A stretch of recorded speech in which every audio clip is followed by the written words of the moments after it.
Good evening and welcome. আমি আমার background একটু বলি। আমি পেশায় অর্থোপেডিক সার্জন। আমি এবং রিনা আমরা এই বিজনেসটা শুরু করেছিলাম আজ থেকে 18 বছর আগে, জানুয়ারি 2000-এ। এই 18 বছর ধরে বিজনেসে বিভিন্ন ধরনের অভিজ্ঞতা হয়েছে, কারণ আমার কোনোদিনই ব্যবসার কোনো অভিজ্ঞতা ছিল না। আমি ব্যবসায়ী ফ্যামিলিতেও বিলং করিনি, কোনোদিন ছিল না। আমি একজন প্রফেশনাল, আমি একজন ডাক্তার। যেটা ছিল এই বিজনেসটা বিল্ড করার আগে যেটা ছিল সেটা ছিল আমার প্রফেশনাল ইগো। সেই প্রফেশনাল ইগোর বাউন্ডারি থেকে এসে কিভাবে এমন একটা বিজনেস বিল্ড করলাম যেটা বিভিন্ন লোকের সঙ্গে ইন্টারাক্ট করা, বিভিন্ন লোককে হেল্প করা, গাইড করা, এটা কিন্তু পসিবল হয়েছে only because of Britt world wide. এই ব্রিট ওয়ার্ল্ড ওয়াইড একটা অর্গানাইজেশন, যে অর্গানাইজেশনের মাধ্যমে কিন্তু আমাদের লাইফটা চেঞ্জ হয়েছে। আমরা বিজনেসটা শুরু করেছিলাম, তখন থেকে আমরা আমাদের যারা আপলাইন্স, যারা আমাদেরকে এই বিজনেসটা শিখিয়েছেন তাদের নাম না করলেই নয়। আমাদের আপলাইন ইডিসি কিরিটিয়ান শাশ্বতী দাশগুপ্ত, আবার আপলাইন ইডিসিস, তাদের আপলাইন শুভাশিস অ্যান্ড সুজাতা ঘোষ, এবং তাদের আপলাইন অসিতাবু অ্যান্ড শ্বেতা দত্ত। অসিতাবু এবং শ্বেতা দত্তর নাম না করে, ইনফ্যাক্ট আমি জানি না কোনো বাংলায় কোনো ট্রেনিং হয় কি না। এবং তাদের আপলাইন সুদূর আমেরিকাতে Tirthankar and Suparna Dutta, founders diamond. এবং অবশ্যই we belong to the tremendous LOS of double diamond, Kanti and Lata Gala. এবং এই কান্তি অ্যান্ড লতা গালা হচ্ছেন বিল এবং পেগি ব্রিট, যারা ব্রিট ওয়ার্ল্ড ওয়াইডের ফাউন্ডার্স। তাদের খুবই কাছের এবং খুব ইম্পর্টেন্ট বিজনেস। মানে লোকে একটা সময় এরকম বলা হতো, বিল ব্রিট এখন নেই, একটা সময় এটা বলা হতো যে বিল ব্রিট যখন কথা বলেন সারা পৃথিবী শোনে, আর কান্তি যখন কথা বলেন তখন বিল ব্রিট শোনেন। দ্যাট ইজ কান্তি গালা। তো দেখুন, এই ব্যবসাটা, যেটা আমি বললাম, যেটা আমি শুরু করেছিলাম, যে এই বিজনেসটা বিল্ড করার আগে যেটা ছিল সেটা ছিল একটা প্রফেশনাল ইগো। এই প্রফেশনাল ইগোটাকে সবসময় মনে হতো যে ওটা বোধহয় আমাকে এগিয়ে নিয়ে যাবে, ওটা বোধহয় আমাকে আমার ডেস্টিনেশনের দিকে, আমার ড্রিমের দিকে, আমার গোলের দিকে লাইফে এগিয়ে নিয়ে যাবে। কারণ প্রফেশনাল ইগো যেটা করেছিল, আমাকে একটু অন্যদের থেকে একটু আলাদা করে দিচ্ছিল, এবং আমিও মনে করতে শুরু করেছিলাম দাদা আমি অন্যদের থেকে আলাদা। কিন্তু এই প্রফেশনাল ইগোটা এই ধরনের বিজনেসে কিন্তু অ্যাবসলিউটলি কোনো কাজে লাগে না। ইনফ্যাক্ট এটা বরং কাজে লাগার থেকেও বেশি এটা অকাজে বেশি লাগে আর কি। এটা দিয়ে কোনো কাজ কিছু হয় না। যেটা লাগে সেটা এই বিজনেস বিল্ড করতে এসে যেটা হয়েছে, মানে by associating with the right people, সঠিক লোকের সঙ্গে অ্যাসোসিয়েট করে এবং এই সিস্টেমের মধ্যে থেকে যেটা হয়েছে সেটা হচ্ছে একটা রাইট সেলফ ইমেজ ডেভেলপ করা। এবং যে সেলফ ইমেজ ছাড়া কিন্তু এই ব্যবসা, যেখানে বহু লোককে নিয়ে চলতে হয়, অনেককে, দেখুন একটা কথা বলি, সেলফ ইমেজ যদি না থাকে লিডারশিপ কিন্তু আসে না। কেন লিডারশিপ আসে না?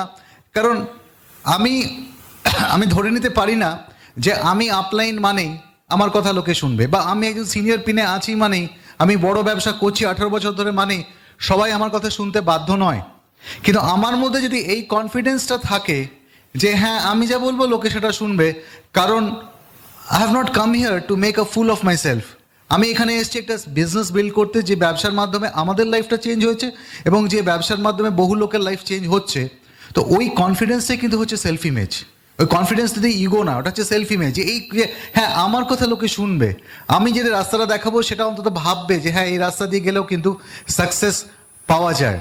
আমি কেন কথাগুলো বলছি, কারণ এই সেলফ ইমেজ ব্যাপারটা, এটা কি বলুন তো, এটা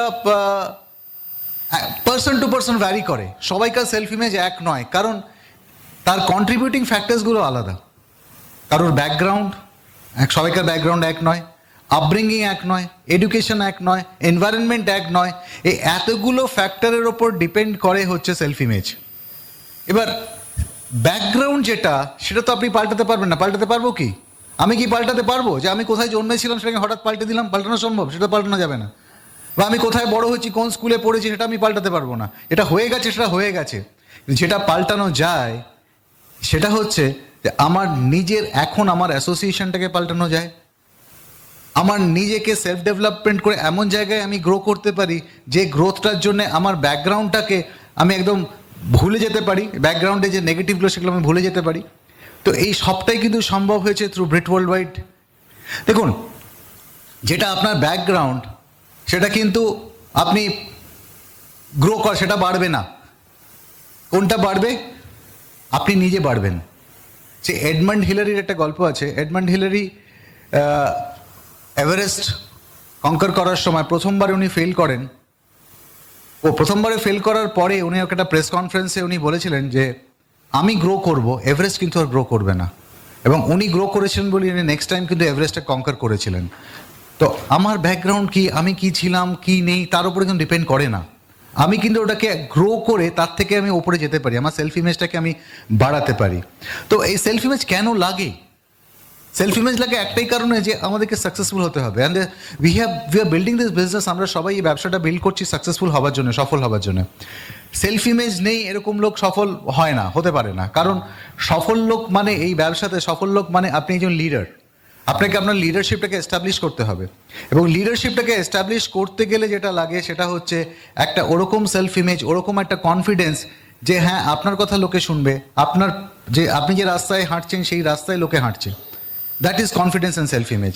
তো সেলফ ইমেজে যেটা মনে হয়েছে ব্যবসাটা বিল্ড করতে গিয়ে, দেখুন আমরা যে সিচুয়েশনেই থাকি না কেন, যেভাবেই থাকি না কেন, চ্যালেঞ্জেস অনেক আসে। অনেক চ্যালেঞ্জেস আপনার হয়তো বয়সের জন্য আসবে, অনেক চ্যালেঞ্জেস হেলথের জন্য আসবে, অনেক চ্যালেঞ্জেস আপনার ফিনান্সের জন্য আসবে। যাই চ্যালেঞ্জেস আসুক না কেন, সেলফ ইমেজটা কখনো যদি হারিয়ে ফেলেন তাহলে কিন্তু leadership will also be lost. একটা ছোট্ট গল্প বলি। এবার এক বাঘ, খুব হিংস্র বাঘ, সে বনে জঙ্গলে বহু শিকার করেছে, বহু প্রাণী মেরেছে। মারার পরে সেই বাঘও একদিন বুড়ো হয়েছে। বাঘও বুড়ো হয়, তাই তো, হয়তো নাকি? হ্যাঁ, বাঘও বুড়ো হয়, বুড়ো বাঘ। সারা জীবন অনেক কিছু করেছি, অনেক পাপ কাজ করেছি, অনেক প্রাণী সিংহ টিংহ অনেক প্রাণী অনেক কিছু মেরেছি, এবার আমি রিটায়ার করি। তো বাঘ রিটায়ার করবার কথা চিন্তা ভাবনা করে জঙ্গল থেকে বেরিয়ে জঙ্গলের বাইরে একটা ওল্ড এজ হোম, ওদের ওল্ড এজ হোম হয়, তো একটা ওল্ড এজ হোম, তার পরিচালনায় কিন্তু বাঁদর, তা বাঁদররা একটা ওল্ড এজ হোম পরিচালনা করে সেখানে। তো সেখানে এসে বাঘ বলছে, দেখো ভাই, এবার আমাকে তোমরা তোমাদের ওল্ড এজ হোমে একটু জায়গা দাও, আমার তো বয়স হয়েছে, আমি তো আর পারবো না। বললো, বাবা তোমাকে নেবো আমাদের ওল্ড এজ হোমে? বাবা আমরা পারবো না, ভয় পেয়ে, তোমার তো এই এত বড় বড় দাঁত আছে, তোমাদের যে কোনো সময় অ্যাটাক করতে পারো। বাঘ একটু দুঃখ পেলো, বললো সত্যি আমার এত বড় বড় দাঁত আছে, সেই জন্য তুমি আমাকে ওল্ড এজ হোমে নেবে না? বাঘ চলে গেল ডেন্টিস্টের কাছে, গিয়ে দাঁতগুলো সব তুলে ফেললো। তুলে ফেলে পরের দিন আবার এলো, এসে বললো যে এবার তোমার দাঁত নেই, এবার আমাকে নিয়ে নাও, আমাদের ওল্ড এজ হোম আমাকে নিয়ে নাও। বললো, দাঁত নেই তো কী হয়েছে, তোমার এত বড় বড় নোক আছে তো, ওগুলো দিয়ে তো তুমি আমাদের মেরে ফেলবে। না না, আমাদের ওল্ড এজ হোমে তোমাদের জায়গা নেই। এবার বাঘ ফিরে গেল, আবার একটু হতাশ হয়ে চলে গেল বিউটিশিয়ানের কাছে, গিয়ে সমস্ত নখগুলোকে কেটে উপড়ে ফেলে পরের দিন আবার এসে, দেখো আমার দাঁতও নেই, নোকও নেই, এবার তোমাকে জায়গা দাও আমাদের ওল্ড এজ হোমে। মাদুরা নিজেদের মধ্যে কথা টথা বলে আচ্ছা ঠিক আছে বলে বাঘকে অ্যালাউ করলো। এবার বাঘকে অ্যালাউ করলো, বাঘও থাকছে একদিন দুদিন, প্রথম একদিন দুদিন বাঁদরগুলো কিছু করেনি। তারপরের দিন থেকে হঠাৎ করে একটা বাঁদর বাঘে একটু কানটা টেনে দিল, একজন একটা ল্যাজটা টেনে দিল, একজন পিঠে চেপে বসলো, তারপর 3-4 জন মিলে ওকে ডিস্টার্ব করতে শুরু করলো।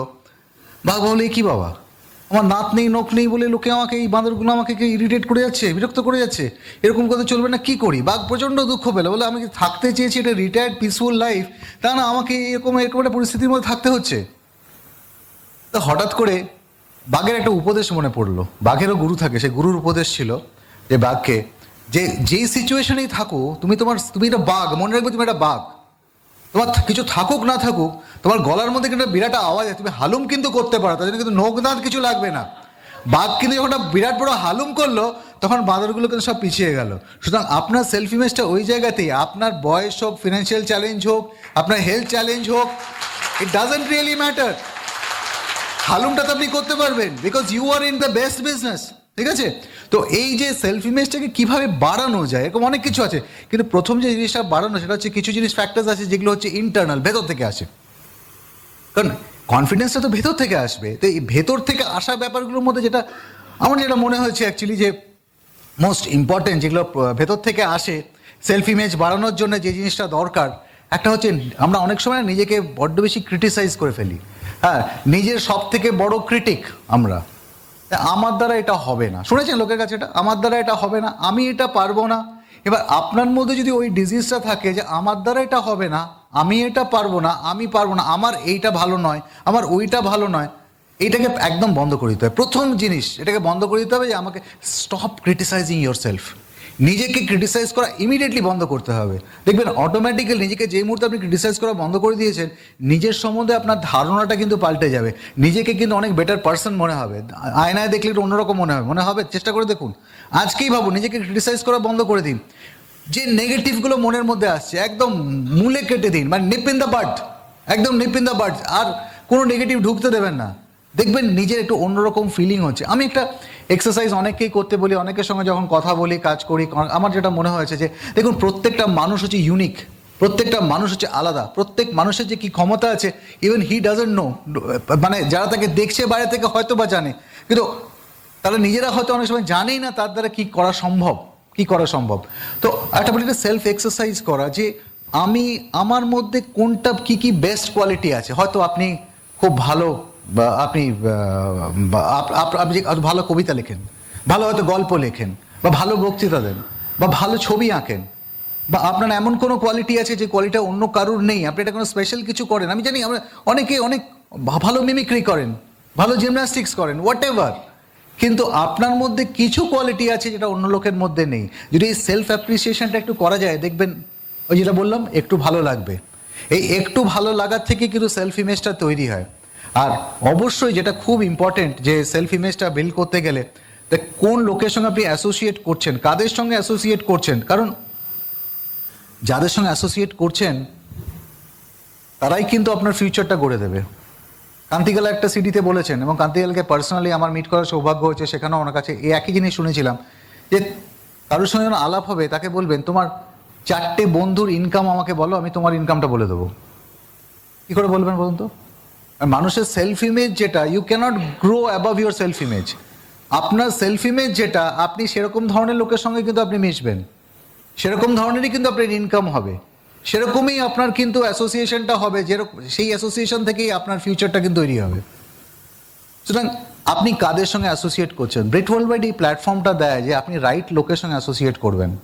রাইট লোকের সঙ্গে অ্যাসোসিয়েট করার এর থেকে বেটার জায়গা নেই। সাকসেসফুল লোক, সাকসেসফুল বিজনেসম্যান এই ব্রিট ওয়ার্ল্ডওয়াইডেই আছেন। তো এটা একটা জিনিস। এবং রাইট অ্যাসোসিয়েশনের সঙ্গে সঙ্গে আরেকটা জিনিস, যে মানে দু ধরনের লোক থাকেন। এক ধরনের লোক যারা আমরা বলি পজিটিভ, আরেক ধরনের লোক যে নেগেটিভ, নিউট্রাল হয় না, অনেকে বলে নিউট্রাল, আমি না প্র্যাকটিক্যাল, নিউট্রাল, এটা না হবে না, এটা না হতে পারে না। না শব্দটা যেখানে আছে তার মানেই তিনি যেন নেগেটিভ পার্সোনালিটির। যিনি বলেন হ্যাঁ, তিনি বলেন হ্যাঁ, তিনি তার মুখ দিয়ে কিন্তু কখনো না বেরোবে না। তিনি একটা ডিফিকাল্ট সিচুয়েশনেও কিন্তু তিনি বলবেন না এটা হবে না, তিনি কিন্তু করবেন, চেষ্টা করবেন। হবে কি হবে না সেটা ভবিষ্যৎ বলবে। দু ধরনের মানে লোক থাকেন যারা মানে এটা এই প্রসঙ্গে বলা যেতেই পারে, কিছু লোক সারা জীবন ওই হারতে ভালোবাসেন। হ্যাঁ, মানে কিছু লোক থাকে না, হারতে হারতে হারান হয়ে যায়। হ্যাঁ, হারান বাবু, আমাদের মনের মধ্যে একটা হারান বাবু আছে, সবসময় হারাতে চাইবে, হারতে হারতে হারান। আবার জিতেন বাবুও আছে, জিততে জিতে জিতেন। তা আপনি ডিসাইড করুন যে আপনার মনের মধ্যে হারানবাবুকে জেতাবেন না জিতেনবাবুকে জেতাবেন। যদি জিতেনবাবুকে যেতে হয়, যারা জিতেনবাবু তাদের সঙ্গে মিশতে হবে, হারানবাবুদের সঙ্গে মিশলে তো হবে না। ঠিক আছে? তো এইগুলো, এই কনফ্লিক্টটা মনের মধ্যে কিন্তু থাকে, নেগেটিভ পজিটিভ কনফ্লিক্টটা থাকে। এটা সবটাই ডিপেন্ড করছে আমরা কাদের সঙ্গে অ্যাসোসিয়েট করছি। কিছু লোকজন যারা হু আর সাপোর্টিভ, যারা আপনাকে সিচুয়েশনে, আপনাকে যারা ইনফ্যাক্ট আজকে আমি এবং রিনা যে এই বিজনেসটা বিল্ড করছি, এই ব্যবসাটা যদি আমাদের আপলাইন্সের সাপোর্ট না থাকতো, আমি জানি না আমরা কতটা বিজনেস বিল্ড করতাম। কারণ একজন প্রফেশনালের পক্ষে, যার নিজস্ব একটা প্রফেশনাল ইগোর একটা গণ্ডি আছে, সেখান থেকে বেরিয়ে এই বিজনেসটা বিল্ড করা, ঠিক মতন আমাকে হ্যান্ডেল করা, এই সবটাই পসিবল হচ্ছে বিকজ অফ মাই আপলাইন্স, যারা সাপোর্টিভ। আবার কিছু লোক থাকবেন ডিস্ট্রাকটিভ লোকের থেকে কিন্তু একটু দূরে থাকাই ভালো। কারণ ডিস্ট্রাকটিভ লোক, আলটিমেটলি ডিস্ট্রাকটিভ লোক সে কিন্তু কার খারাপ হচ্ছে, নিজের খারাপ হচ্ছে কিন্তু সেটাও দেখে না। অন্যের খারাপ করে যদি নিজের খারাপ হয় তাতে কিছু যায় আসে না, অন্যের খারাপ করেছে আনন্দ পায়। Stay away from destructive people, stay away from negative people, stay away from people those who don't have a dream. কারণ আলটিমেটলি সেলফ ইমেজটা ডিপেন্ড করে অন ড্রিম। আপনার ড্রিমটা কতটা স্ট্রং, আপনি কি চান লাইফে। কারণ ড্রিম ছাড়া মানুষ আর মানে জন্তু জানোয়ারের মধ্যে তফাৎ একটাই, জন্তু জানোয়ারের স্বপ্ন দেখে না, মানুষ স্বপ্ন দেখে। মানুষ স্বপ্ন দেখে বলেই মানুষ কিন্তু এমন কিছু অ্যাচিভ করে লাইফে যেটা ভাবা যায় না, নর্মাল সার্কামস্টান্সেসে ভাবা যায় না। কী করে করলো, আমরা অনেকে দেখি কী করে করলো, একে তো দেখছিলাম এই মানে দেখেছিলাম এই করতো, এই তার ব্যাকগ্রাউন্ড এইটা, সে আজকে কী করে এটা করলো। আমরা বহু এরকম গল্প, সাকসেস স্টোরিজ সারা পৃথিবী থেকে শুনেছি, যা হয়তো খুব মিগার ব্যাকগ্রাউন্ড থেকে শুরু করে আজকে একটা বিরাট বড় এম্পায়ার তৈরি করেছেন, এরকম বহু লোক আছেন। শুধু মানে ব্যবসার ক্ষেত্রেই না, বিভিন্ন ক্ষেত্রে, প্রফেশনালের ক্ষেত্রে, লেখার ক্ষেত্রে, মানে হাজারটা ফেলিয়ারের পরেও যারা সাকসেসফুল হয়েছেন। রন্ডা ব্রাইন একজন খুব অসাধারণ লেখিকা, যা সিক্রেট বইটা যার একটা ইন্টারন্যাশনাল বেস্ট সেলার। তো উনি বছরের পর বছর একটা ফ্রাস্ট্রেটেড একজন মহিলা ছিলেন, একদম ফ্রাস্ট্রেটেড, তার কোনো কিছু হচ্ছিল না লাইফে, মোস্ট আনসাকসেসফুল তিনি ছিলেন লাইফে, কিন্তু আলটিমেটলি একটা থট প্রসেস, একটা থিঙ্কিং তাকে কিন্তু পাল্টে দিল, একটা বই তাকে পাল্টে দিল, একটা মুভি তিনি করেছিলেন সেই মুভিটা তাকে পাল্টে দিল, তার হোল এনভায়রনমেন্টটাকে, হোল ওয়ার্ল্ডটাকে, তার চারপাশের ওয়ার্ল্ডটাকে কিন্তু পাল্টে দিল। এই সবগুলোই কিন্তু হচ্ছে যে আপনার ড্রিম কতটা স্ট্রং। যদি রন্ডা ব্রাইনের ড্রিমটা স্ট্রং না থাকতো তাহলে এটা হতো না। You must have a dream.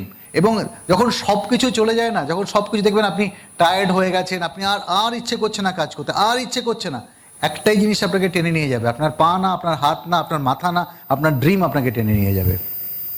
Your dream will pool you forward, nothing else. অনেক কিছু আপনার টায়ার্ড লাগবে, মনে হবে শরীর খারাপ করছে, আর পারছি না, আর প্ল্যান দেখাবো, আর লোকের সঙ্গে কথা বলবো, আর ভালো লাগছে না, এতজন না বলে দিয়েছে, এতজন আমার প্রোডাক্ট রিটার্ন করে দিয়েছে, এতজন কাছে গেলাম, আমাকে রিডিকুল করছে, আমাকে নিয়ে মজা করছে। একটা জিনিস আপনাকে আবার না, ঠিক আছে, নেক্সট নেক্সট নেক্সট, সেটা হচ্ছে ইয়োর ড্রিম। কারণ ড্রিমটাই কিন্তু আপনাকে টেনে নিয়ে যাবে আপনার সাকসেসের দিকে। এগুলো যেগুলো আমি বললাম, এগুলো হচ্ছে ইন্টারনাল। আপনার যদি বড় ড্রিম থাকে, you can make a big change in your life, যাই হোক না কেন। কিন্তু এক্সটার্নাল কিছু দিক থাকে যেটা সেলফ ইমেজটাকে ডেভেলপ করতে হেল্প করে। যেমন তার মধ্যে একটা জিনিস আমার মনে হয় খুব ইম্পর্টেন্ট, সেটা হচ্ছে আমাদের গ্রুমিং অ্যান্ড ড্রেস কোড পাল্টে যায়। হ্যাঁ, আপনি অনেকে দেখবেন, আপনি দেখুন তো, আপনি হয়তো যাকে, আমি আপনাকে একটা এক্সাম্পল দিচ্ছি, কাউকে ছোট করার জন্য এক্সাম্পলটা নয়। আমার সকালবেলায় বাজারে যান তো সবাই, হ্যাঁ, মাছ কেনেন কারা কারা এখানে? মাছ কেনেন? আমি মাঝে মাঝে কিনি। তো একদিন এরকম হয়েছে, সকালবেলায় মাছের দোকানে যিনি বসেন, মাছ বিক্রি করেন, তাকে আমি দেখি, রেগুলার দেখি, তার একটা পার্টিকুলার একটা কোনো ড্রেস থাকে, লুঙ্গি হোক বা একটা পাজামা হোক, কিছু একটা পরে তিনি মাছ কাটেন, মাছ বিক্রি করেন, অনেক পয়সা টয়সা রোজগার করেন, গরিব মানুষ নয়। ওই ভদ্রলোককেই, যিনি মাছ বিক্রি করেন আমাকে সকালবেলায়, আমি একদিন সন্ধ্যাবেলা একটা বিয়ে বাড়িতে দেখেছিলাম পায়জামা পাঞ্জাবি পরে। আমি চিনতেই পারিনি। কেন চিনতে পারিনি বলুন তো? তা ওই ড্রেসটা তাকে পুরো ইমেজটাকে পাল্টে দিয়েছে। হ্যাঁ, সেজন্য বলা হয়, if you want to be successful you should dress sharp. আপনাকে একদম শার্প ড্রেস করতে হবে। If you want to build a multi million dollar business, আপনাকে যেন মিলিয়নের মতন দেখতে হতে গেলে তো আগে তো জামা কাপড়টা পাল্টাতে হবে। দামি জামা কাপড় না, একটু পরিষ্কার পরিচ্ছন্ন স্মার্ট ড্রেস করা, বিজনেস লাইক, প্রফেশনাল, আপনার look, grooming, everything. Grooming is very important. Self image বাড়াতে গেলে গ্রুমিংটা ইম্পর্টেন্ট। আজকে আপনি কোথাও মিটিং করছেন, কারোর সঙ্গে কথা বলছেন, প্রোডাক্ট নিয়ে কথা বলছেন, বিজনেস কনসেপ্টটা নিয়ে কথা বলছেন, অথচ আপনার ড্রেস কোড ঠিক নেই। আপনি অ্যাকসেপ্ট করবেন আপনার যিনি আপনার যাকে আপনি প্ল্যানটা দেখাচ্ছেন বা যাকে আপনি প্রোডাক্টটা দেখাচ্ছেন, তিনি কি আপনাকে অ্যাকসেপ্ট করবেন? কীভাবে অ্যাকসেপ্ট করবেন যদি ড্রেস কোড ঠিক না থাকে? পিপল উইল স্টার্ট জাজিং ইউ। লোকে জাজ করে, এটা নর্মাল, এটা স্বাভাবিক। কে কী জামা কাপড় পরেছে সেটা দেখে আমরা সবাই জাজ করি, ঠিক আছে? কার গ্রুমিং কীরকম সেটা দিয়ে আমরা জাজ করি। বা আমার মানে নিজেকে দেখুন, ফিজিক্যাল অ্যাপিয়ারেন্সটা চেঞ্জ করা যায় না, কিন্তু গ্রুমিংটা চেঞ্জ করা যায়। গ্রুমিংটা চেঞ্জ করে টোটাল অ্যাপিয়ারেন্সটাকে পাল্টে ফেলা যায়। কেউই মানে একদম মানে কার্তিকের মতন সুন্দর হয়ে পৃথিবীতে জন্মায় না, কেউই না। কিন্তু গ্রুম করে জায়গাটাকে কিন্তু মানে পুরোপুরি চেঞ্জ করা যায়। সেখানে ড্রেস কোড পড়ে, মানে কীরকম জামা কাপড় আপনি পরছেন, আপনি কীরকম ডিওড্রেন্ট ইউজ করছেন, বডি ওডর আছে কি না আপনার। দেখুন, অনেক সময় প্ল্যান বলতে গিয়ে আপনার মুখে গন্ধ, কথা বলতে গিয়ে সামনে যিনি বসে আছেন তিনি ইরিটেটেড ফিল করছেন, রিপালসিভ হয়ে গেছেন। তো এই জিনিসগুলো অ্যাভয়েড করতে গেলে সঠিকভাবে নিজেকে গ্রুম করা, বডি ওডর, মাউথ ওডর, এগুলোকে ঠিকঠাক রাখা, প্রপার ড্রেস কোড, ঠিক জায়গায় ঠিক ড্রেস কোড, সে কোনটা কোথায় পরবেন। হ্যাঁ, আপনি মানে বাজার করতে যাচ্ছেন যে ড্রেস পরে, সেটাতেই মিটিংয়ে আসছেন, বা মিটিংয়ে যে ড্রেস কোডটা, আপনি আজকে স্যুট পরে মিটিংয়ে এসেছেন, সেটা পরে আপনি পরের দিন মাছের বাজারে গেলেন। হ্যাঁ, তো এগুলো চলো, রাইট ড্রেস কোড আছে প্রত্যেকটা জিনিসের। রাইট ওয়ে টু টক, কীভাবে কথা বলছেন, কমিউনিকেশন স্কিলস, কার সঙ্গে কীভাবে কথা বলছেন। এই কথা বলার মধ্যেও কিন্তু সেলফ ইমেজটা তৈরি হয় কনফিডেন্টলি। অনেকেই থাকে, আমি অনেক, আপনারা সবাই জানেন, আমি I don't want to mention names, কিন্তু অনেক বড় বড় ফিল্ম স্টার, অনেক বড় বড় অ্যাক্টার্স আছেন যারা একটা সময় তাদের কথা বলতে অসুবিধে হতো, স্ট্যামার করতেন, অসুবিধে হতো। বাট জাস্ট ওই জায়গাটাকে চেঞ্জ করে, নিজেদের সেলফ ইমেজটাকে চেঞ্জ করে, নিজেকে ওই জায়গায় ভেবে যে হ্যাঁ আমি পারবো, তার জন্য কোনো ডাক্তারি চিকিৎসা দরকার পড়ে না। টোটাল ব্যাপারটা হচ্ছে মেন্টাল। আপনি মেন্টাল সেট আপটাকে ওই জায়গায় যদি করতে পারেন, নিয়ে যেতে পারেন, তাহলে দেখবেন যে যে কোনো জিনিস কিন্তু কিওর হতে পারে। অনেক বড় বড় এরকম অ্যাক্টার্স আছেন, অনেক বড় বড় পারফর্মার্স আছেন যারা ওই জায়গা থেকে বেরিয়ে এসে কিন্তু আজকে পারফর্ম করছেন। হাউ ইউ টক, কমিউনিকেট করা, আবার কমিউনিকেট করার সময় আপনি আপনার বডি ল্যাঙ্গুয়েজ কি, জেস্টার্সগুলো কীরকম, কারণ বডি ল্যাঙ্গুয়েজে ডিফাইন করে কনফিডেন্স। হ্যাঁ, আমরা অনেকভাবে অনেকের সঙ্গে কথা বলি, আমাদের বডি ল্যাঙ্গুয়েজ যদি ঠিক না থাকে লোকে কিন্তু বুঝে যায় হ্যাঁ একটু নার্ভাস আছে, আমি প্ল্যান দেখাচ্ছি, মাথা চুল করছি পেছনে, সেলফ ইমেজ কিন্তু ওখানেই পড়ে গেল, ওখানেই পড়ে গেল। মানে আই এম নট কনফিডেন্ট। তো এই কনফিডেন্সটাকে রেডিয়েট করা, এটা হচ্ছে একটা কাজ। যখন ওয়েন উই কমিউনিকেট, আমরা যখন কোনো কমিউনিকেট করি, এটা প্রথম কাজ হচ্ছে কনফিডেন্সটাকে রেডিয়েট করা। আপনি বিশ্বাস করেন তো যে এই ব্যবসা থেকে টাকা রোজগার করা যায়? আপনি বিশ্বাস করেন তো এটা দিয়ে লাইফস্টাইল চেঞ্জ হয়? আপনি বিশ্বাস করেন তো এটা দিয়ে ফরেন ট্রিপস পাওয়া যায়? যদি আপনি বিশ্বাস করেন, কই আপনার মধ্যে কনফিডেন্সটা কোথায়? আপনার মধ্যে কনফিডেন্সটা কিন্তু এই গ্রুমিং, বডি ল্যাঙ্গুয়েজ, জেস্টার্স। আপনি কথা বলছেন তখন আমার আঙুলটা কোথায়, আমার হাতটা কোথায়, আমার অ্যাটিটিউডটা কী? হ্যাঁ, আমরা সবাই দেখুন একটা জিনিস, চোখে চোখ রেখে কথা বলাটা হচ্ছে খুব ইম্পর্টেন্ট। চোখে চোখ রেখে কথা বলা, কেন কথা বলা? চোখে চোখ রেখে এমন নয় যে ভয় দেখাচ্ছি, চোখে চোখ রেখে কথা বলে আপনিও বুঝতে পারবেন যার সঙ্গে আপনি কথা বলছেন তিনি কি প্রকৃতির মানুষ, কারণ চোখ কখনো মিথ্যে কথা বলে না, চোখ দিয়ে বোঝা যায়। আবার উনিও বুঝতে পারবেন আপনি কতটা কনফিডেন্ট। চোখে চোখ রেখে কথা বলা, এই যে আই টু আই কন্ট্যাক্ট, এটা খুব ইম্পর্টেন্ট। কারণ দেখবেন একটা জিনিস, যারা কোনো ভুল করে, যাদের মধ্যে কোনো গিল্ট কমপ্লেক্স আছে, যাদের মধ্যে অসুবিধে আছে ভেতরটায়, তারা ঠিক ওপেন আপ করেন না, যারা ট্রান্সপারেন্ট নয়, তারা চোখে চোখ রেখে কথা বলে না। তাদের কথা বলতে গিয়ে একবার এদিকে তাকাবে, একবার ওদিকে তাকাবে। হ্যাঁ, কী করে ধরা পড়ে, অপরাধীদের ধরা পড়ে কী করে, যে কে মিথ্যে কথা বলছে, কে করেছে ক্রাইমটা, কে করেনি, ধরা পড়ে কী করে? ওই বডি ল্যাঙ্গুয়েজ, জেস্টার্স, এগুলো স্টাডি করেই হয়। ঠিক আছে, এই সব কিছুর উপর ডিপেন্ড করে একটা কথায়, সব কিছু হলো, আমি কনফিডেন্ট, আমার ড্রিম আছে, সব কিছু আছে, আমি গ্রো করার মতন আমি এনভায়রনমেন্ট পেয়েছি, আমি ভালো কাজ করার মতন এনভায়রনমেন্ট পেয়েছি, আমি গ্রো করছি, আমি হয়তো পয়সা রোজগারও করছি। বাট সব থেকে বড় কথা হচ্ছে যেটা আমি করছি সেটা করার জন্য কি যে এথিক্সটা মেনটেন করার কথা, অ্যাম আই এথিক্যাল?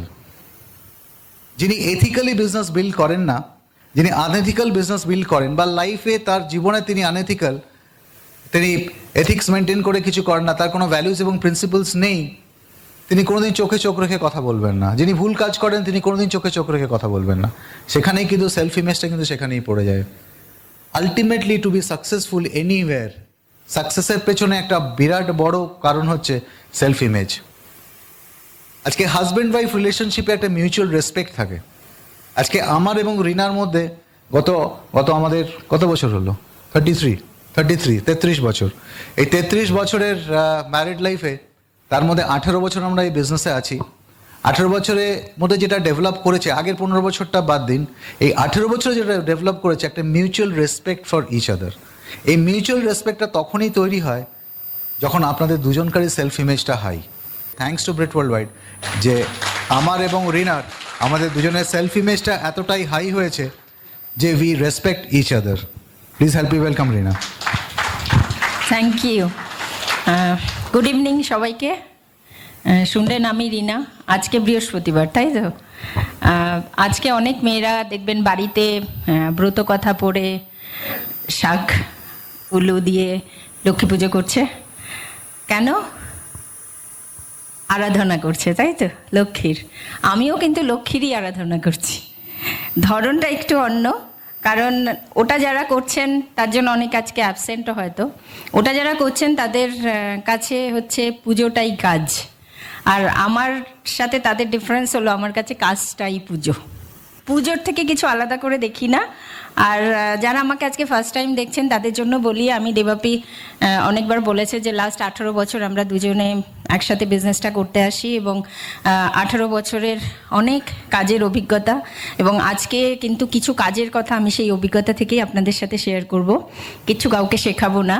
আর আমার পোস্ট গ্র্যাজুয়েশন ইকোনমিক্সে আমি চাকরি করতাম না, বিজনেস করতাম না। তার কারণ আমার যেটা এখন মনে হয় যে ওগুলোর ভালোর থেকে খারাপ দিকগুলো আমি বেশি দেখতাম, সেই জন্য জন্য আমার কোনোটাই করা হয়নি, কিন্তু কিছু করার একটা অদম্য ইচ্ছে আমার মধ্যে ছিল এবং আমি খুঁজছিলাম, I was looking for something, যে জন্য 2000 সালে যখন এই বিজনেস অপরচুনিটিটা আমাদের যখন দেখানো হয়, স্পেশালি আমার জন্যই দেখানো হয়েছিল, আমি কিছু করতে চাইছিলাম। তো যখন দেখি আমি, তখন কিন্তু আমার একবারও মনে হয়নি যে এই কাজটা আমি পারবো না, কারণ ওখানে এমন কিছু বলা হচ্ছিল না যেগুলো আমরা পারি না, যে জন্য আমার মনে হচ্ছিল যে এই অপরচুনিটিটা নিয়ে যদি কাজ করি এটা আমি পারবো, আর এই বিজনেসটা আমার জন্য কাজ করবে। কোথার থেকে যেন একটা ছোট্ট আত্মবিশ্বাস আমার মধ্যে, কারণ এই বিজনেসটা না দেখবেন প্রথম থেকে শেষ অবধি পুরোটা দাঁড়িয়ে আছে আপনার বিশ্বাসের ওপর, এবং যখন মানুষের মধ্যে ওই বিশ্বাসটা আসে তখন সেখান থেকে একটা ইচ্ছে হয়, আর ইচ্ছে হলেই দেখবেন একটা সাহস জন্মায়, সাহস জন্মালেই কি হয়, মানুষ সংকল্প করে, তাই তো? আর সংকল্প যখন করছেন তখন আপনার কর্মপন্থা ঠিক হবে, যেটাকে আমরা প্ল্যানিং বলি। আর যারা প্ল্যান্ড ওয়েতে কাজ করে তারাই সাকসেসফুল হয়, সেখান থেকে কিন্তু সাফল্য আসে। সুতরাং আমার বিজনেসের ইতিহাসের গল্পটা পুরোপুরি ওটার উপরেই দাঁড়িয়ে আছে, আত্মবিশ্বাস, যেটা নিয়ে আমি এই ব্যবসাটা শুরু করেছিলাম, যেটা আমার সেলফ ইমেজ ছিল। কারণ আমি মনে করেছিলাম যে আমি যদি কাউকে বলি সে বিশ্বাস করবে আমাকে, এইটাই কিন্তু সেলফ ইমেজ। আপনি এমন কিছু করছেন না যেটা লোকে বিশ্বাস করবে না, আপনার মধ্যে ওই বিশ্বাসটা আনতে হবে যেটা আপনাকে লোকে বিশ্বাস করবে, দ্যাট ইজ সেলফ ইমেজ। ওখান থেকে কিন্তু সেলফ ইমেজের শুরু হয়।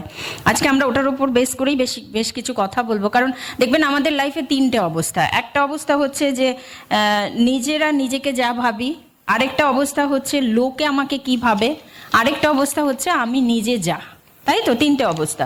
তো এই ব্যবসাটা এমন একটা কাজের সাথে আমরা যুক্ত যেখানে আই মি মাইসেলফের কোনো দাম নেই, এটা টোটালি একটা গ্রুপ অ্যাক্টিভিটিস। আমি দেবাপি বিজনেসটা একটা এডিএ নাম্বার নিয়ে শুরু করেছিলাম বটে, কিন্তু ব্যবসাটায় যখন এগিয়েছি আমাদের সাথে প্রচুর লোক যোগ দিয়েছেন। আজকেও হয়তো এই ঘরে নতুন লোক বসে আছেন যারা ভবিষ্যতে আমাদের ব্যবসার সাথে আসছেন। তো প্রতিদিন আপনার সাথে নতুন লোক আসতে থাকবে এবং পুরো কাজটাই হচ্ছে গ্রুপ অ্যাক্টিভিটি। সেই জন্য লোকে আমায় শুনবে কেন, যেটা নিয়ে দেবাপিও কথা বললো, যে আগে দেবাপি কথা বললে আমি শুনতাম, আমি কথা বললে দেবাপি শুনতো, এরকম একটা অবস্থা ছিল। আজকে দেবাপি এখানে বসে আমাকে শুনছে ঠিকই, কিন্তু তার সাথে দেখুন আপনারা সবাই শুনছেন। কিন্তু একটা এখানে ব্যাপার আছে যে আপনারা কতক্ষণ শুনবেন, যতক্ষণ মনে হবে যে আমাকে শুনলে আপনাদের উপকারে লাগবে, তাই তো?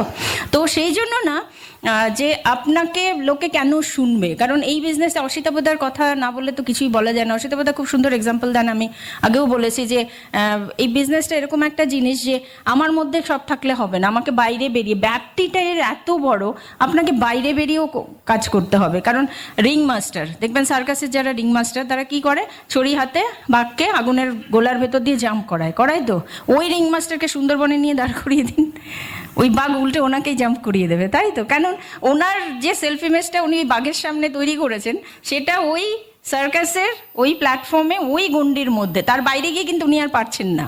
কিন্তু আমাদের এই ব্যবসাটা এমন একটা মানুষ নিয়ে ব্যবসা, আপনাকে কত রকমের সিচুয়েশন ট্যাকল করতে হবে। সেই জন্য না আমাদের যেটা ভীষণভাবে কাজ করতে হয় সেটা হচ্ছে সেলফ ইমেজ কী করে বাড়ানো যায়। কারণ এই ব্যবসাটা এমন একটা ব্যবসা না, যদি থাকে, সবাই নিয়ে জন্মায় না, যদি আমার মধ্যে কিছু থাকে আমি সেটাকে পলিশ করতে পারি through with the help of great world wide systems, আর যদি না থাকে তাহলে আমি বিল্ড করতে পারি, তাই তো? তো এখানে দেখবেন যে কেন পারি সেটাও একটা কথা। কারণ দেখুন এখানে আমরা যে এসছি, আমাদের কিন্তু কেউ ক্রিকেট খেলতে বলছে না, ফুটবল খেলতে বলছে না, বলছে কি? আমায় বললে তো আমি করতাম না এই ব্যবসাটা। কারণ এখানে আপনাকে এমন কিছু করতে বলা হবে যে কাজগুলো আমরা করতাম বা করি। কারণ আমরা ভালো প্রোডাক্ট সবাই ইউজ করতাম, এখানে আপনাকে ভালো প্রোডাক্ট ইউজ করতে বলা হবে। আমরা যেটা ভাল লাগতো লোকের সাথে শেয়ার করতাম, এখানে আপনাকে সেটাই শেয়ার করতে বলা হবে, যেটা আপনার ভাল লাগে, সেটা প্ল্যান হোক, প্রোডাক্ট হোক, এনিথিং, এনি জিনিস যেটা আপনার ভাল লাগে সেটা আপনাকে শেয়ার করতে বলা হবে। আমরা আগে মেলায় যেতাম, সিনেমায় যেতাম, থিয়েটার দেখতে যেতাম, এখন আমাদের মিটিং আসতে বলা হবে। আমরা আগে গানের সিডি শুনতাম, এখন আমাদের বিজনেসের সিডি শুনতে বলা হবে। আগে আমরা বই পড়তাম, নভেল পড়তাম, উপন্যাস পড়তাম, অনেক কিছু পড়তাম, কিন্তু এখন আমাদের কিছু পজিটিভ মেন্টাল বুকস পড়তে বলা হবে, যেগুলো পড়লে আমাদের লাইফেরই উপকার হয়। এবং আমরা যে অবস্থা থেকে এই ব্যবসাটা করতে এসেছি, সেটার জন্য যে জায়গাতে আমরা পৌঁছেছিলাম, তার জন্য কি কি কাজ করেছে আমাদের সেই পৌঁছানোর পেছনে, দেখবেন আমার ডিসেবিলিটি, আমার সাবমিশন, আমার কমিউনিকেশন স্কিল, আমার অ্যাকাউন্টেবিলিটি, এখানেও কিন্তু ওইগুলোই বলা হবে যে টিচেবিলিটি দরকার, সাবমিশন দরকার, অ্যাকাউন্টেবিলিটি দরকার, তারপর কমিউনিকেশন স্কিল ডেভেলপ করতে হবে। সুতরাং আমাকে এমন কিছু করতে বলা হবে না যেগুলো আমাদের বিজনেসের সাকসেস প্রিন্সিপাল, যেগুলো আমি আগে কোনোদিন করিনি। সেই জন্য করা সোজা। আর সেইগুলো করে যদি আমার সেলফ ইমেজ বাড়ে তাহলে কেন করবো না? কারণ সেলফ ইমেজ বাড়ছে কি বাড়ছে না, দ্যাট ইজ আ ফিলিং। আপনাকে ফিল করতে হবে যখন আপনি এই কাজগুলো করছেন, বা আমার এটা ফিলিং, আমার প্রতিদিন সেলফ ইমেজ বাড়ে। কেন আমি এই কাজগুলো প্রতিদিন করি? আমি প্রত্যেক দিন সিটি শুনি, প্রত্যেক দিন বই পড়ি, আমি সমস্ত মিটিংয়ে যাই। এগুলো আমি না, যারা সাকসেসফুল ব্রিট ওয়ার্ল্ড সিস্টেমে যারা সাকসেসফুল, প্রত্যেকের কাছে শুনবেন, প্রত্যেকে একই কাজ করি আমরা।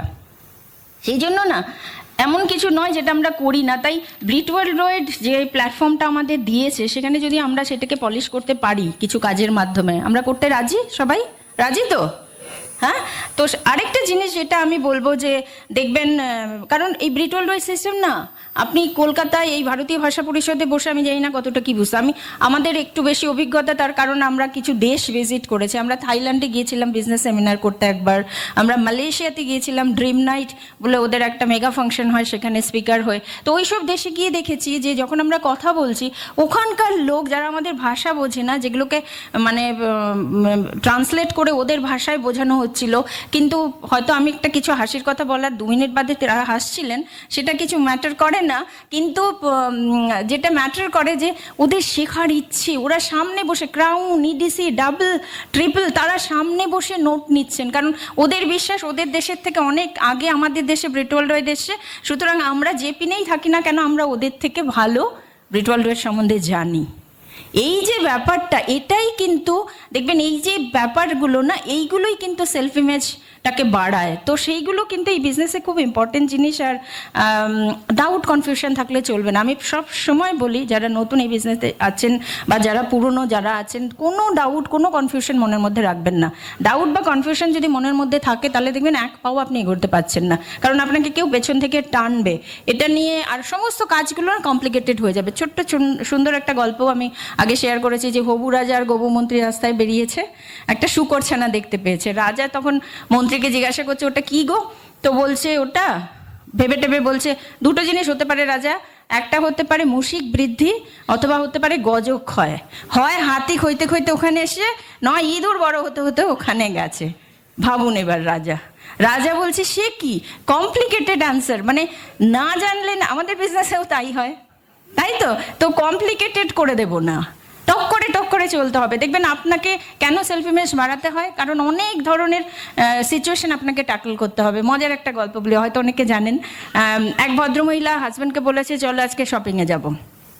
তো ভদ্রলোক বলছে, না আমার আজকে IPL এর খেলা আছে, আমি যাব না। তখন বলছে, ও আচ্ছা যাবে না, কিচ্ছু বলেনি। ভদ্রমহিলা বেরিয়ে গেছেন, দোকানে গেছেন, মলে গিয়ে প্রচুর শপিং করেছেন। করার পর যখন হঠাৎ ভদ্রমহিলার কাছে দোকানদার বলছে, কার্ডটা দিন। তো বলছে, দাঁড়ান দিচ্ছি। বলতে গিয়ে রিমোটটা বেরিয়ে এসে, তখন বলছে, আপনি রিমোট নিয়ে এসছেন কেন? বললে, হাজব্যান্ডকে জব্দ করার জন্য, কারণ IPL এ খেলা দেখবো বলেছে, সেই জন্য রিমোট নিয়ে এসছি। এবার বলছে, কার্ডটা দিন। এবার কার্ডটা দিয়েছে, কার্ডটা ব্লক। বলে কি, কার্ডটা ব্লক? আচ্ছা দাঁড়ান, আরেকটা কার্ড দিচ্ছি। বলে এবার হাজব্যান্ডের কার্ডটা দিয়েছে, আগে নিজের কার্ডটা দিয়েছে, হাজব্যান্ড ব্লক করে দিয়েছিল, নিজের হাজব্যান্ডের কার্ডটা দিয়েছে। দেওয়ার পর বলছে, এবার হাজব্যান্ডকে একটা ফোন করে বলুন, ওনার ফোনে একটা OTP যাবে। তখন বলে, দাঁড়ান ফোনটা বার করি। ব্যাগ থেকে এবার ফোনটাও বার করেছে, করে বলছে যে এই নেই এটা OTP। বলে পুরো শপিং টপিং করে গুছিয়ে বাড়ি গেছে। বাড়ি গিয়ে দেখছে গেটে একটা বড় তালা ঝুলছে, আর বাইরে লেখা আছে যে ফোন করে ডিস্টার্ব করো না, আমি খেলা দেখতে বন্ধুর বাড়ি যাচ্ছি বলে লিখে দিয়ে তালা লাগিয়ে হাজব্যান্ড চলে গেছে। ভদ্রমহিলা এখানেই কিন্তু শেষ নয়, এবার বাকিটা শুনুন। ভদ্রমহিলা কি করলেন, ডুপ্লিকেট চাবি ব্যাগ থেকে বার করলেন, তালাটা খুললেন। অনেকে ওখানে শেষ করে ছেলেরা, আমি আরেকটু বাড়াবো। ওখানে তালাটা খুললেন, খুলে ঘরে গিয়ে ফ্রিজ খুলে দারুণ করে ডিনার করে শুয়ে পড়লেন। শোবার আগে ভেতর থেকে দরজা বন্ধ করার আগে একটা চিরকুটে লিখলেন, আমার খাওয়া দাওয়া হয়ে গেছে, ভেতর থেকে দরজাটা বন্ধ, আমি শুয়ে পড়লাম, আমাকে ফোন করে বা দরজায় নক করে বা বেল বাজিয়ে কোনোভাবে বিরক্ত করো না। ঠিক আছে? খুশি মেয়েরা? তো এইরকম না, টক করে কি করে জব্দ করবে, করতেই পারে না যদি আমার এই জায়গাটা খুব পরিষ্কার থাকে, ঠিক আছে? তো ওই রকম করে আমাদের অনেক সময় দেখবেন এই বিজনেসটা করতে হয়, সেই জন্য সেলফ ইমেজ খুব হাই রাখতে হয়। আর প্ল্যান, দেবাবি আছে প্ল্যান দেখিয়েছে, কি মনে হয়েছে সেলফ ইমেজ কীরকম ছিল প্ল্যান দেখানোর সময়? তো প্ল্যানটা এরকম হতে হবে, কারণ অনেকে আমাকে এসে বলে বাবা ওনাকে প্ল্যান দেখাবো, আমার তো ভয় লাগছে, তোমার কাছে নিয়ে আসবো। আমি বললাম কেন? বলে উনি না লাখ টাকায় মাইনে পায়। আমি বললাম লাখ টাকা মাইনে পায়, ব্যবসায় যে কোটি টাকার প্ল্যান আছে তুমি জানো না? যে হাঁ করবে তাকে হাজার বলুন, যে লাখ বলবে তাকে কোটির প্ল্যান দেখান, কারণ আমাদের বিজনেস অপরচুনিটিটাই তো তাই।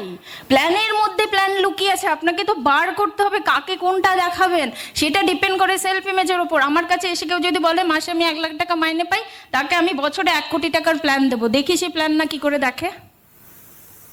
একটু আনএথিক্যাল না, অন্যায় না, মিথ্যে না, এক্সাজারেশন নেই, কিচ্ছু নেই, সিম্পল সলিড প্ল্যান। কারণ আমরা সবাই জানি আমাদের প্ল্যানে কিভাবে রোজগার হয়, জানি তো সবাই।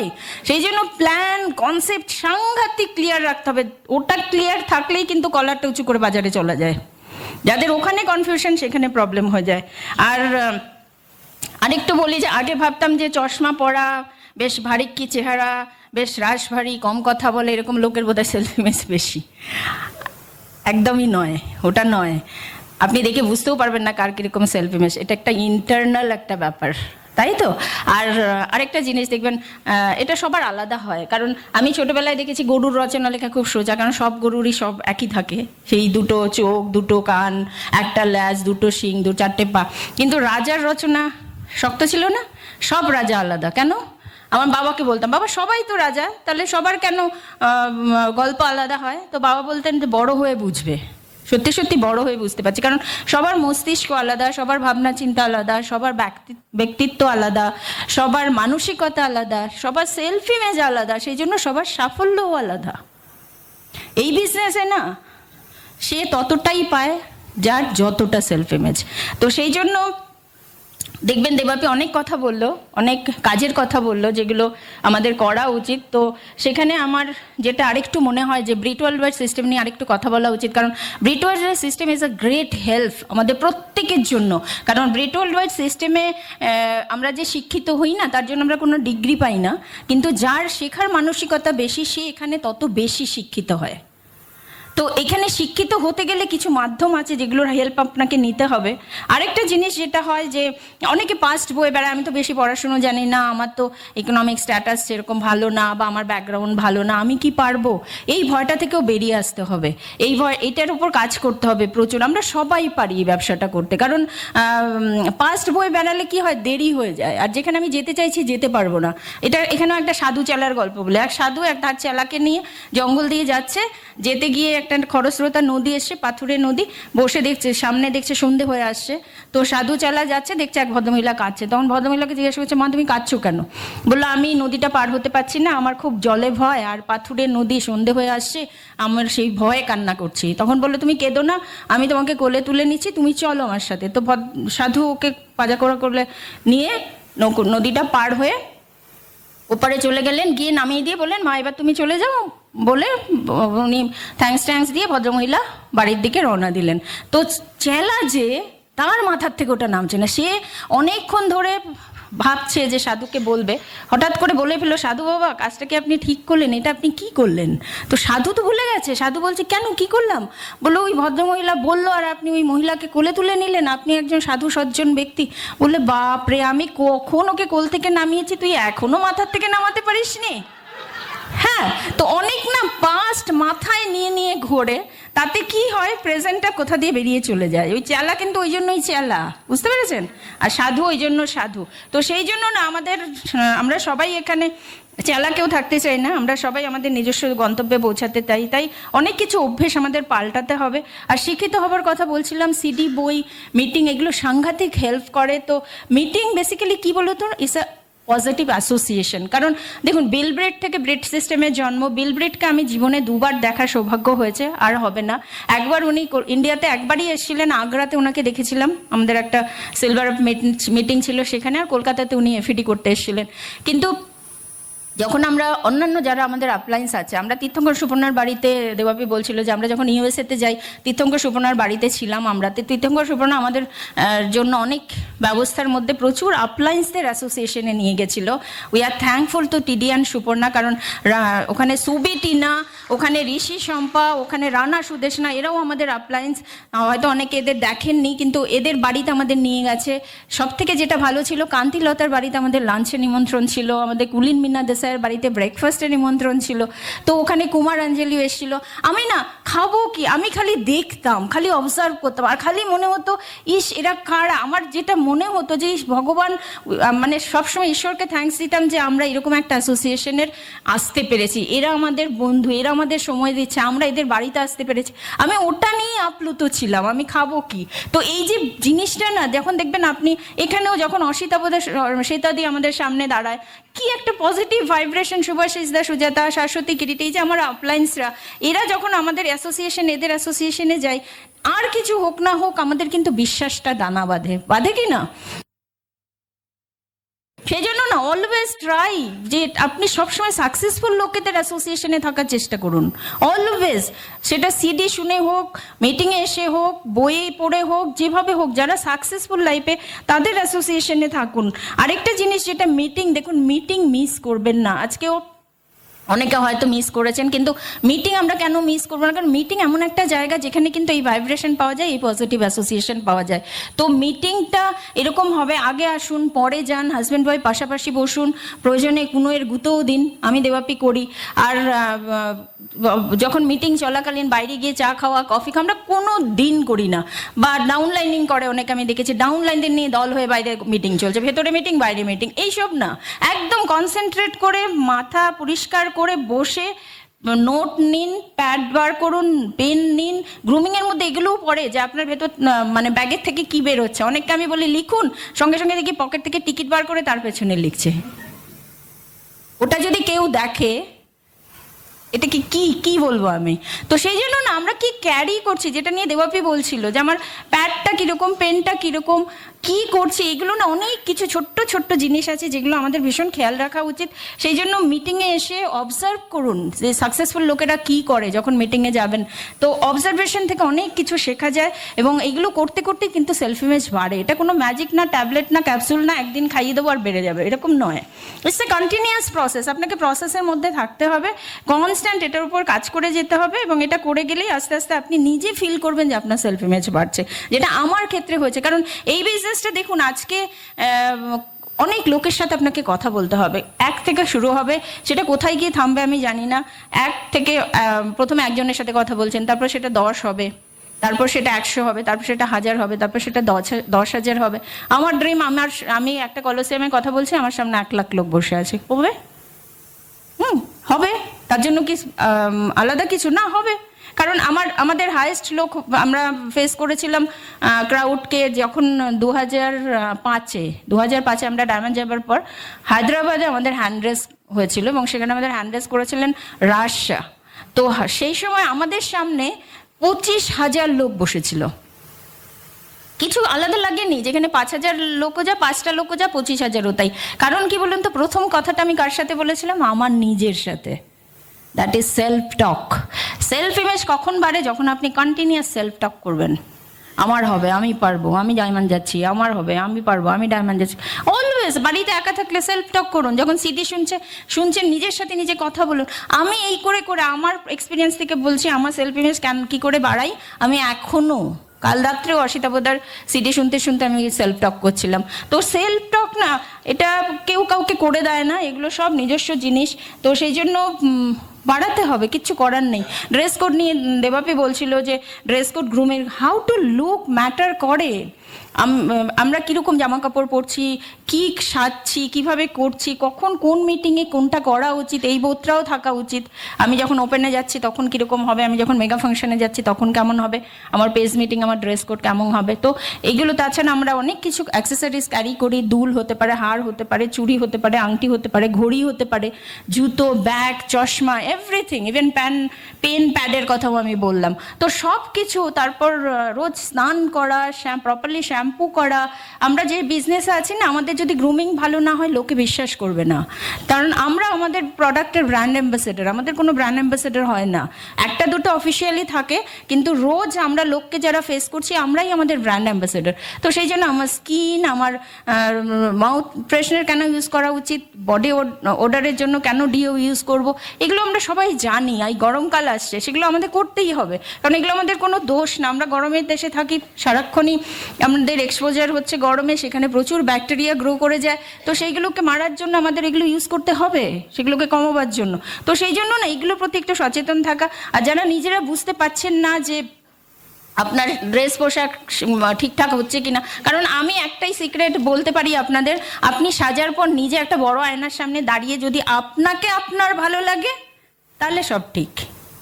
আগে সেটা দেখবেন। আমি সবসময় বেরোবার আগে নিজেকে নিজে ভালো করে দেখি যে সব ঠিকঠাক আছে, তো আজকের মিটিংয়ের জন্য ঠিকঠাক। তো এরকম একটু একাধ দিন হতে পারে, কিন্তু রোজ যেন ওই জিনিসগুলো না হয়, তো সেইগুলো একটু খেয়াল রাখা। আর আরেকটু জিনিস যেটা বলবো, যে বাড়িতে বড় ছেলে মেয়ে থাকলে তাদেরও হেল্প নিতে পারেন। ওরা অনেক ট্রেন্ডি, ওরা অনেক ব্র্যান্ড কনসিয়াস, ওরা অনেক ফ্যাশন কনসিয়াস। তো আমি তো আমার মেয়ের ভীষণ হেল্প নিই, এবং ও ভীষণ হেল্পফুল, আমাকে প্রচুর হেল্প করে। আমাকে ইনফ্যাক্ট আমাকে না শুধু, দেবাপকেও প্রচুর হেল্প করে। তো সেই জন্য গ্রুমিংটা ঠিক থাকে, গ্রুমিংটা ঠিক রাখতে হবে, কিছু করার নেই। আমরা পিপল বিজনেসে আছি, we live in a glass house, আমাদের সবাই দেখছে। আমি জানি না আমাকে কে কোথার থেকে কিভাবে দেখছে, ঠিক আছে? সেই জন্য এগুলো আমাদের একটুখানি খেয়াল রাখতে হবে। আরেকটা জিনিস যেটা নিয়ে দেবাপি কথা বললো, যে কোনো ভুলের সাথে আপোষ করবো না। ভুলের সাথে আপোষ করলে সেলফ ইমেজ পড়ে যায়। Code of ethics and rule of conduct এবং ব্রিটের যে কার্ডিনাল রুলস, এগুলো কিন্তু মেনে চলতে হবে, কারণ করে ফেলতে পারি, কিন্তু কারেক্টও আমার করার দায়িত্বও আমার। আর আমি যদি দেখছি কেউ করছে, সেগুলোকে ভাঙছে, তাহলে আমি প্রোটেস্টও করব, কারণ প্রোটেক্ট করার দায়িত্বও আমাদের, তাই তো? তো হাজব্যান্ড ওয়াইফের মধ্যেও যেন এই বন্ডিংটা থাকে। মনে হয় যদি কোনো ভুল কাজ হচ্ছে, আমরা একে অপরকে প্রোটেক্ট করবো। দেখবেন এগুলোতে না, যেহেতু আমরা পিপল নিয়ে ডিল করি, কারণ এই বিজনেসে সব ভালো অভ্যেসগুলোকে রপ্ত করতে হয়, এবং ভালো অভ্যেস থেকে যেটা হয় সেটা আসক্তি। আসক্তি যখন হয় তখন মানুষ আন্তরিক হয়, আর আন্তরিক হলে কি হয়? আন্তরিক হলে মন আর মুখ এক হয়। আপনি যেটা মনে, আপনি সেটা মুখেও। সেই জন্য on the stage and of the stage, এই দুটো যেন আমার এক হয়। আমি অন দ্য স্টেজ একরকম, অফ দ্য স্টেজ আরেক রকম, তাহলে কিন্তু আমার সেলফ ইমেজ মার খাবে। কারণ সেই জন্য না, ভীষণ সৎ, ভীষণ এথিক্যাল, ভীষণ প্রিন্সিপাল মেনে চলা, এথিক্সের সাথে কখনো কম্প্রোমাইজ না করা, এইগুলো কিন্তু সেলফ ইমেজ বাড়িয়ে রাখতে সাহায্য করে, এবং সবসময় এগুলো দেখবেন আপনার সেলফ ইমেজকে বাড়াতে হেল্প করবে। আর মেয়েদের জন্য একটু স্পেশালি দু একটা কথা না বললে নয়, কারণ অনেক মেয়েরা এখানে আছেন যারা আমরা হাজব্যান্ড ওয়াইফ একসাথে, যারা স্পিনস্টার একা বিজনেস করছেন, আপনারা লাকি, খালি আপলাইনের হেল্প নিন, আপলাইন লেডির হেল্প নিন। কিন্তু যারা আমরা ম্যারিড, আমি মিউচুয়াল রেসপেক্ট রেখেই বলবো হাজব্যান্ডের প্রতি, মানে উনি জানেন এই ব্যাপারটা হলে চলবে না। যারা আমি দেখেছি বেশি উনি জানেন, প্ল্যানও উনি জানেন, প্রোডাক্টও উনি জানেন, এলওয়েজ দেখতেও উনি জানেন, জয়েন করাতেও উনি জানেন, সবই যদি উনি জানেন, তাহলে সেলফ ইমেজটা উনারই বাড়বে, আমার বাড়বে না, তাই তো? সেই জন্য আমি সব জানবো, আমি প্ল্যান দেখাতে জানবো, আমি প্রোডাক্ট দেখাতে জানবো, আমি 4 বেসিক্স জানবো, আমি 9 কোস্টেপস জানবো, আমি কার্ডিনাল রুল জানবো, আমি 3 পিস জানবো, 3 পিস জানবো, 3 সিস জানবো, সব এভরিথিং আমিও যেন জানি। এবং এই জানতে জানতেই কিন্তু সেলফ ইমেজ বাড়ে। আমারও সেইভাবে বেড়েছে, একদিনে হয়নি, ইটস আ প্রসেস। আমি এখনও প্রসেসের মধ্যে আছি। আমি জানি প্রত্যেক দিন এটাকে ডেভেলপ করতে হবে, এবং এটা ডেভেলপ করতে যে আমাকে সব থেকে জ্ঞানে অজ্ঞানে প্রতিনিয়ত হেল্প করে যাচ্ছে আমাকে আমি হতে। He is none other than Debapi, my hero, my camp Debapi. Thank you so much. কার কার এরকম এডিফিকেশন পেতে খুব ভালো লাগে নিজের ওয়াইফের কাছে? সবাইকার ভালো লাগে, ফ্যান্টাস্টিক, গ্রেট। আচ্ছা, রিনা কিরকম সহজ করে বলে, আমি ভাবছিলাম এত সহজ করে বলছে, সবাই বুঝতে পারেন, সহজ বুঝতে পারেন। এটা একটা হাজব্যান্ডদের একটা কমন কমপ্লেন হচ্ছে যে ওয়াইফদের কিছুতেই বুঝতে পারে, চেষ্টাই করে না, পারে না মানে চেষ্টাই করে না। তো একবার হয়েছে, এক ভদ্রলোক বম্বের সি বিচে, মুম্বাইতে সি বিচে ঘুরছিলেন, ঘুরতে ঘুরতে হঠাৎ করে আলাদিনের আশ্চর্য প্রদীপের মতোটা প্রদীপে পা ঠেকে যায়। আর প্রদীপে যেই পা ঠেকে যায়, একটা জিনি বেরিয়ে আসে, দৈত্য বেরিয়ে আসে। দৈত্য বেরিয়ে আসলে, বলো বৎস, তোমার কি ইচ্ছে? একটা ইচ্ছে বলো যেটা আমি পূরণ করবো। বলো, দেখো আমি থাকি মুম্বাইতে, আমার ছেলে থাকে নিউ ইয়র্কে, তুমি আমাকে এমন একটা ব্রিজ বানিয়ে দাও যেটা আমি এই মুম্বাই থেকে গাড়ি করে আমি সোজা ব্রিজে, আমার ফ্লাইটে চড়তে আমার ভালো লাগে না, আমি সোজা গিয়ে নিউ ইয়র্ক পৌঁছে যাব। আর যিনি বললেন না এসব হবে না, এটা কি একটা অবাস্তব কিছু বলে তো হবে না, তুমি একটা সেকেন্ড একটা কিছু বলো। অনেক ভেবেচিন্তে ভদ্রলোক বললেন আচ্ছা তুমি এমন একটা কিছু করো যাতে আমি আমার মিসেস কি কথা বলে, মিসেস কি বলতে চাইছেন তাই যেন আমি বুঝতে পারি, তার মনটা যেন আমি বুঝতে পারি। যিনি অনেকক্ষণ শুনে টেনে বলেছে প্রথমটা কি যেন বলেছিলে?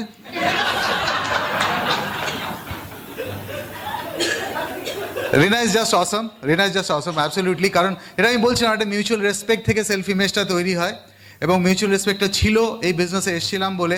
দেখুন সব থেকে বড় কথা হাজব্যান্ড ওয়াইফের ক্ষেত্রে আমি একটু আমার শেষ করার আগে 1-2 মিনিট একটু কথা বলবো। হাজব্যান্ড ওয়াইফ রিলেশনশিপে যেটা সমস্যা হয়, never fall into a comparison trap.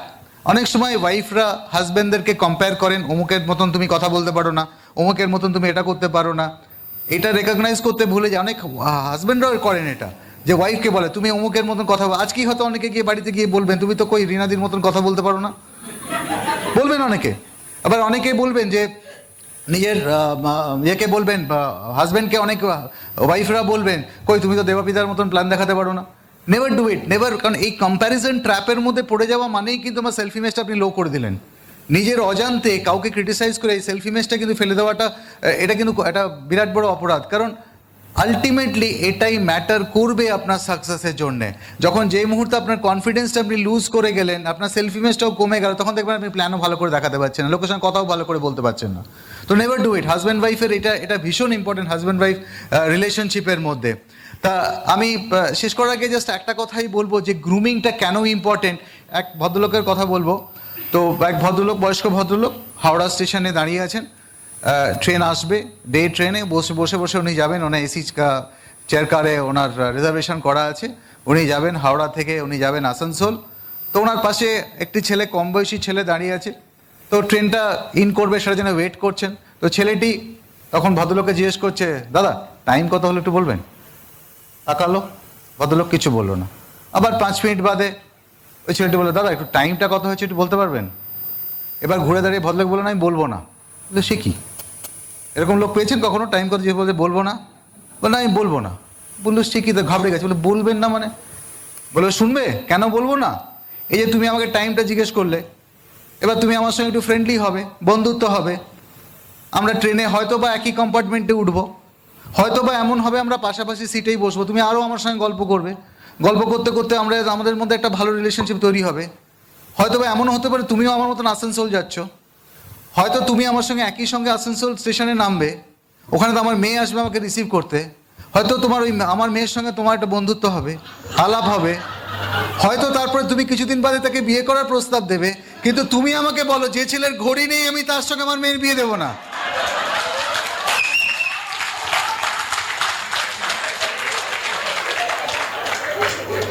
বলুন আপনি দেবেন? যা গ্রুমিং কারেক্ট নেই সেরকম ছেলের সঙ্গে কি আপনি আপনার মেয়ে বিয়ে দেবেন? আমি তো দেব না। তো সেলফ ইমেজটা হাই করাটা হচ্ছে সাকসেসের number 1 and the most important step. কারণ ব্রিট ওয়ার্ল্ড ওয়াইড এই প্ল্যাটফর্মটা দেয়, thanks to Britt world wide, যে আজকে আমরা এই প্ল্যাটফর্মটা পেয়েছি, platform to grow and to help others grow. Thank you so much, good evening.